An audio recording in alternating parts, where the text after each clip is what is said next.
Greetings and salutations. So, I filmed a reading vlog for the Titans cast. Completely edited it, saved it, downloaded it, done. Was like 45 minutes long. Was actually kind of proud of this one. Finished, done. And then I go to upload the video onto YouTube and it's just not processing for some reason. It's just a corrupted file for some reason. And so I've lost all that footage. It's gone. So what I'm gonna do is I'm gonna do a little book talk because the reading vlog is gone. The gods took it. So it's now actually been like a week since I finished Titans Cast. This will be interesting. This will be an interesting book talk. I'm just gonna go sporadically. I'm not gonna go in order because I know that my brain doesn't work like that. It just jumps around. So I'm just gonna let it, and we're just gonna talk about it. To start off with, Westover Hall gives me such Percy brain rot. That's one of my favorite scenes in the entire series. It's just, I like seeing Annabeth and Talia interact. I really do. It's so nice to see them have that sister bond and to really see how much Talia means to Annabeth and how happy Annabeth is having Talia around. I think that's lovely to see. I really love the dynamic of Percy and Talia, and I'll talk more on that later, but I love that dynamic too, and I think Westover Hall is just this fantastic scene because we get to see all of them with Grover too, and I feel a little bit bad for Grover, who always gets like the most powerful kids. He always finds the most powerful demigods, and I feel bad because that means that he also then has to deal with like some really intense monsters, and he has so much pressure on him to help get these demigods to camp when there are these like intense monsters after them. Like, let the kid find some Apollo or Aphrodite kids for a little bit, just so he doesn't have to deal with like Furies and Manticores and shit. Just let him have a little bit of a break. I feel kind of bad for him. The scene of like Percy at Westover Hall, Talia tells them to dance, and Percy's like, oh right, who should I ask? And Annabeth elbows him and goes, me, seaweed brain. And then they're dancing, and Percy notices that she's gotten taller, and he can feel his hands sweating, and he notices that she's wearing earrings now. He's talking to her about San Francisco, and we know that she's thinking about joining the Hunters, but she doesn't actually get the chance to say it. It fills my heart with joy. And then we have Nico and Bianca, and it breaks my heart to see Nico in Titans Cast a little bit because we never see Nico be this character again, because obviously losing Bianca has such a traumatic effect on him that this happy-go-lucky positive kid who just loves mythomagic and is talkative and asks too many questions, we never see him again. Even now, we've never gotten that character back. He's completely changed, and it breaks my heart a little to see what a happy kid he was. Look, I understand why Bianca joins the Hunters, and I don't blame her for joining the Hunters even a little bit. What I do think is a dick move is the fact that she doesn't even talk to Nico first. All they've had is each other for years. And I understand that raising your little brother when you're that young is a lot of pressure, and that she just wanted a relief from that, and she wanted to kind of create her own path, and I completely understand that. But to just essentially abandon Nico without telling him what you're doing first is a dick move, and I really think she should have had a conversation with Nico first, because I understand that she thought camp would be a safe and happy place for Nico, but talk to him. That's your little brother. You are all he has. Talk to him before you make this decision. Annabeth falling off the cliff is a heartbreaking moment for me. I forget that that moment isn't just in the middle of a fight. It's just specifically because she's protecting her friends. Ouch. I also forgot that the Hunters are there when Annabeth jumps off the cliff. For some reason in my memory, they always arrived after Annabeth had fallen off the cliff, and then they were like, it's no use going after her. But they're there, and they're telling, like, they're trying to shoot at the Manticore while Annabeth is like on his back falling off this cliff. I have some feelings about that. There is not one moment where I want to punch Talia in the face more than when she insinuates to Percy that it's his fault that Annabeth fell off that cliff. Like, Percy is already blaming himself so harshly. He's already willing to jump off that cliff to follow her, and Talia is like, yeah, it's your fault. I love Talia. Sometimes I get very frustrated with Talia because she's very much so a Gryffindor, is the best way I can put it, and it frustrates me sometimes. She's very impulsive, and that can get on my nerves a little bit, but there's no moment where I'm more infuriated with her than when she insinuates this, because she can, and I know that this is kind of her coping with what's happened herself, but she can see how guilty Percy feels and how much Percy wants to go after her, and she immediately is like, it's your fault. and it just bothers me. Having Apollo show up is interesting now. Reading Apollo in this context after reading all of Trials of Apollo is just it's interesting. He's a very different character, and it's cool to read. I also just love the Apollo's hot. Yeah, he's the god of the sun. That's not what I meant moment. Ugh. God tier. It's such a smart move to have Talia be afraid of heights, because then when they have Jason have the ability to fly, it makes complete sense that we never saw that ability, even though we knew a daughter of Zeus, because she was scared of heights. She was never going to try it. She was never going to give that a shot. I love Zoe's character a lot. Like a lot. She's a major highlight of the Titan's Curse for me. I love how much she struggles with the language. I love how she speaks. I love the development of her learning that Percy isn't Hercules or Heracles. I don't know what's happening with that in this series, but I love just that development and her feeling proud that Percy is riptide by the end of it. I love the back and forth between her and Talia. I love it a lot. Literally fuck Luke Castellan for making Annabeth hold up the sky. I have no sympathy for him over that, because no matter how terrified of Kronos he is at this point, if he truly cared about Annabeth, he wouldn't have done that to her. And if you don't believe that, do you think Talia or Percy would have put Annabeth in that position, no matter how scared they were of Kronos, of an opposing force? They wouldn't have. The people who actually care about Annabeth wouldn't have done that to her. So that's my hot take on that little situation. I love the capture the flag scene in Titan's Curse. I really do. I love seeing Percy and Talia like go head to head. Like, almost wish we saw more of that. I do love their friendship and the little moments of like Percy having her back when, you know, they're going up like they're about to go up the goat trail or whatever, and Talia clearly doesn't want to because she's scared of heights, and you know, Percy just has her back over that. I love those little moments, but I also love seeing them go head to head. Like, Talia's zapping him, and then Percy fucking, like, almost doing a tidal wave to kind of wash her out, even though they get stopped. I love that back and forth. I completely forgot that the Oracle fully came into the woods, into the Capture the Flag game to deliver that prophecy. For some reason, in my memory, she did say that prophecy when Percy kind of like went up into her attic. I also, for some reason, when he found the scarf from the Tunnel of Love, I was so shocked, because for some reason in my memory, he finds that in the attic with Annabeth in The Last Olympian, and I'm not sure if they find it again or if that's just a memory that I've created, but was shocked to see him find it in this one. Also, did they not give that scarf back to Ares? Because they went on that little journey to get that scarf to give back to Ares. So did they just not give it back? I don't know. That may be a little plot hole that I found. Might not be. Who's to say? I love Blackjack. Trans icon Blackjack. Love of my life. The way that he's so willing to just help Percy, even when he's like really exhausted after Percy leaves camp and they're trying to follow the actual, you know, people on the quest.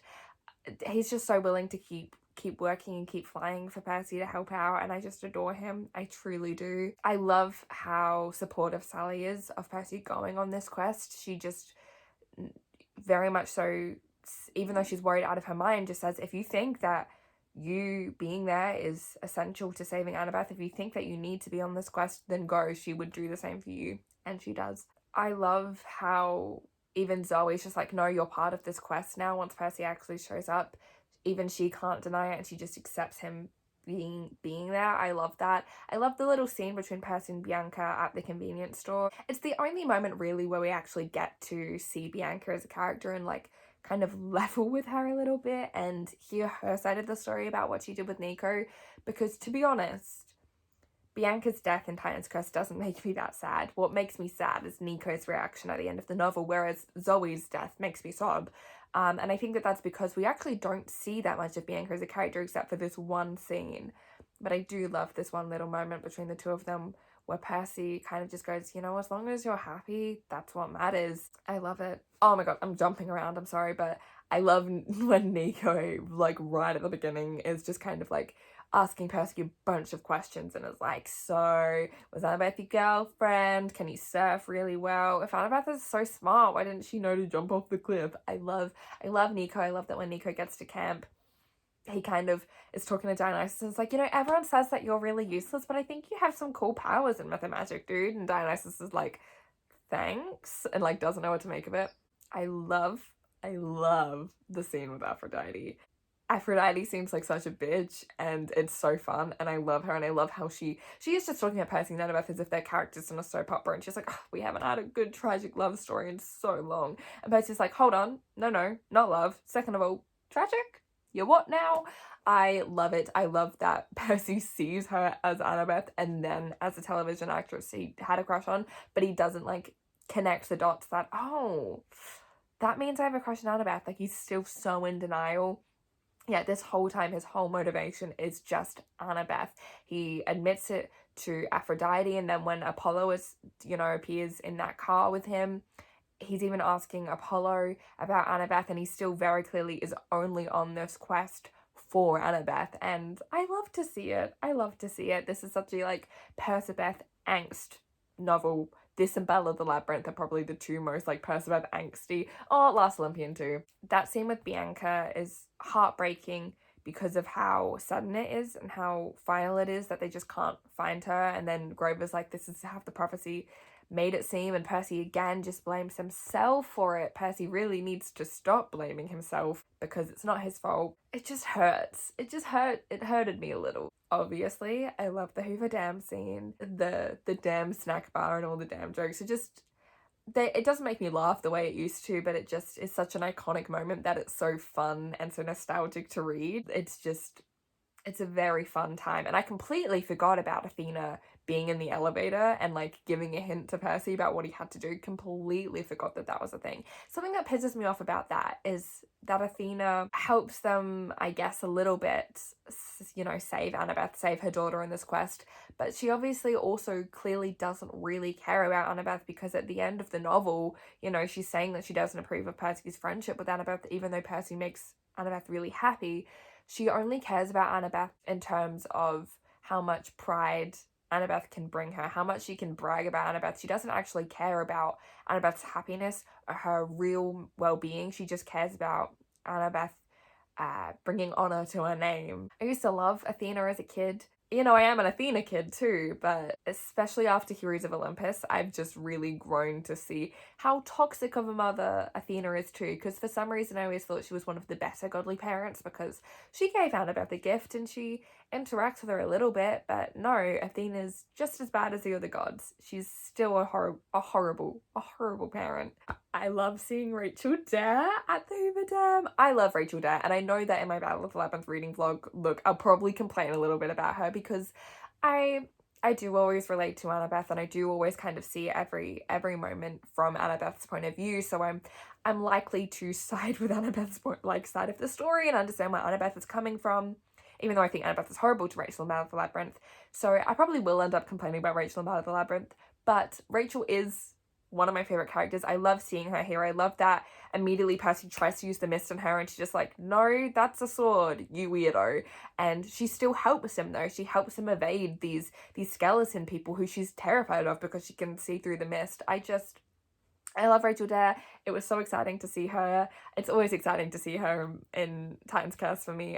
It's one of my favorite moments. It's such a strong introduction to a character. I forgot that Talia is kind of actually tempted by the idea of killing Bessie and joining Luke and joining Kronos. I forgot that she kind of goes into that trance-like state, and it's very clear there who the prophecy kid is going to be, because Percy is the only one who really won't join Kronos because he understands that there are issues with his parents, with the gods and with their parents, and he understands that, but he knows that he doesn't have to make their same mistakes. And that's why Percy was always destined to be the prophecy kid. Completely forgot that it is canon that Annabeth's family has a cat. Her dad and her stepmom, they have a cat.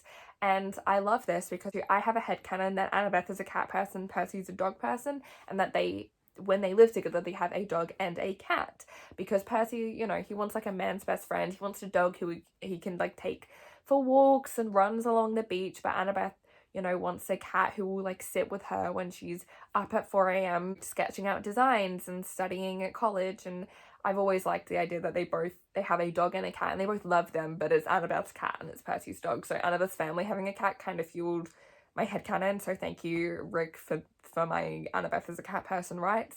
It was interesting to see the way that it was written about how happy Annabeth's family seemed and how loved their home seemed, even though they'd only been there a couple of months, because it seems like that when Annabeth isn't there. And I just think that that's an interesting way to describe it. I appreciate that Annabeth's stepmom and Fred are clearly trying with Annabeth, and they're constantly saying about how Annabeth is a home here, but they also clearly are still showing this disregard for Annabeth's well-being because they still moved to San Francisco. They still moved to this place that is so dangerous for Annabeth.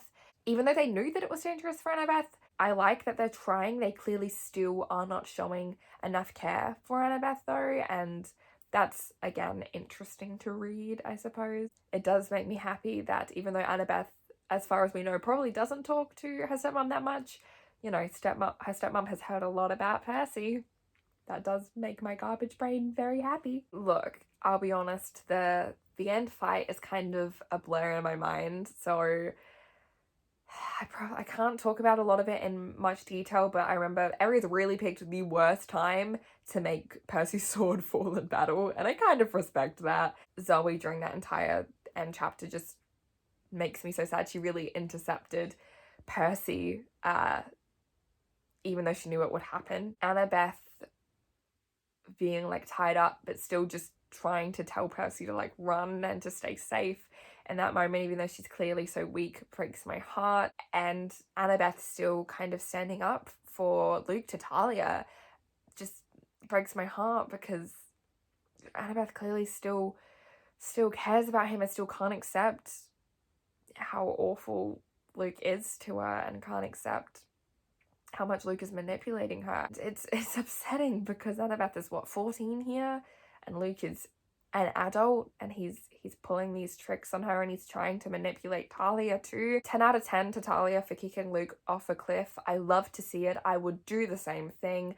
I love the description of Luke's like lifeless body down there. 10 out of 10. I love Luke is still in suffering. The moment where Percy holds the sky is written so beautifully, and it's just the way that it's written, it just sounds like utter torture, in the way in which Percy held it for like a couple minutes, but Annabeth held it for like 12 hours. When I say that Annabeth is the strongest demigod of her generation, I mean it. Look, Zoe's death scene just absolutely makes me cry like a baby. It's just written so beautifully, and even though you know it's coming, it's just such a gorgeous moment, and I can see the stars again, my lady. Oh, I just got goosebumps saying it. It just makes me cry like a little baby. It just does. That moment where Annabeth says to Percy, "You didn't believe I was dead," and Percy says, "Never." One of my favourite Perciveth moments of all time. And then Annabeth saying, "Luke's not dead. I know for the same reason that you knew I wasn't dead." A nice little implication that, you know, she's saying that she knows because she loves Luke, and, you know, you love her because you knew for the same reason. Just put the pieces together, Percy, I beg of you. That scene in Olympus, I love the moment where Artemis says that they can't kill the demigods because then they are no better than the Titans, and she doesn't want to be a part of that at all. It's just one of the reasons why Artemis is one of my favorite Olympians in the books. I don't love Artemis as much in actual Greek mythology, but I love her in these books a lot. Athena talking to Percy pisses me off. Just her saying, "I don't approve of your friendship with my daughter," it just pisses me off. I've already said why, but it really does. I also think when she's like, loyalty is one of the worst fatal flaws for a hero to have, I kind of disagree, because realistically, if Percy has a loyalty to his friends and to the people he loves, does that not extend to wanting to protect them, and does that not extend to wanting to save the world? He knows that Kronos will destroy the world if he overthrows, so does that not, you know, whatever, Athena, you're the smart one, I guess. Percy probably would have told Annabeth right then and there, in that moment, that he liked her and he didn't want her to join the Hunters because he liked her. And then again, if Athena hadn't scared him out of it, he would have genuinely told Annabeth. When Annabeth asked him why he looked so scared before, he probably would have actually told her. And Annabeth probably would have said the same thing. Although Annabeth's still working through her abandonment issues a little bit there, so that might be a question mark, I suppose. I also think when they're on their way to Olympus, there's that moment where Percy's talking to Annabeth about her family, and she's like, "Yeah, everything's still rocky, we argue all the time." And Percy says something like, you know, "They seem like a little bit better now," or whatever, and Annabeth goes, "What, you think I was lying about that?" And it said that She says that as if it's a challenge, but a weak one, almost as if she's challenging herself. And that moment really upsets me, and this is why I don't think Annabeth should forgive her family, I suppose, because she's questioning herself whether the abuse and manipulation that she went through as a kid was real, and that's never a good sign. That is never a good sign, the fact that she's questioning that now, and that breaks my heart truly for her. So yeah, but I love the moment of Annabeth kind of reaching up and touching Percy's grey streak, the one that they have that matches. They still have them. Rick can pry them from my cold dead hand. I love that. And that, you know, Percy just goes, I think you want me to dance. And then they both hear a slow song. They can hear whatever kind of song they want, but they both hear a slow song, so they have to slow dance together. Oh my god, I love it so much. And then we have that moment with Nico back at camp that utterly breaks my heart. This is where I get really upset about Bianca, because Nico's just a kid and he's just saying that Percy promised, and Percy just feels awful, but there's nothing he can do because there was nothing he could do. There was nothing he could do, but Nico doesn't understand that, and he's just... Percy making Annabeth and Grover promise that they won't tell Chiron that Nico was a Hades kid because he doesn't want to put them in any more harm's way. He's going to protect them after everything he did to Nico and his sister. And then ending on Pan being awake. What a good, like, little cliffhanger ending. Rick does end on some good little cliffhangers, I think. Okay, probably missed out a lot of my thoughts on that because the reading vlogs footage just got destroyed, but there was a little book talk about Titan's Curse. I hope that this suffices. At least I still wanted to do something about Titan's Curse, because otherwise I would have every book other than Titan's Curse, and that didn't feel right. So I hope that this suffices. I'm sorry that it's not a reading vlog, but it's the best I could do. I apologize. Anyway, as always, all of my social media is linked below. My Patreon is linked below. I just uploaded some Annabeth photos on there, so if you want to see any of them, they're available no matter what tier you join, if anyone cares. If you can't, that's obviously okay too. I never want to make people feel bad for not being a patron or anything. Absolutely okay, but just in case that's something you're interested in, that'll be linked below too. I love you very much, and I'll see you very soon. Mwah.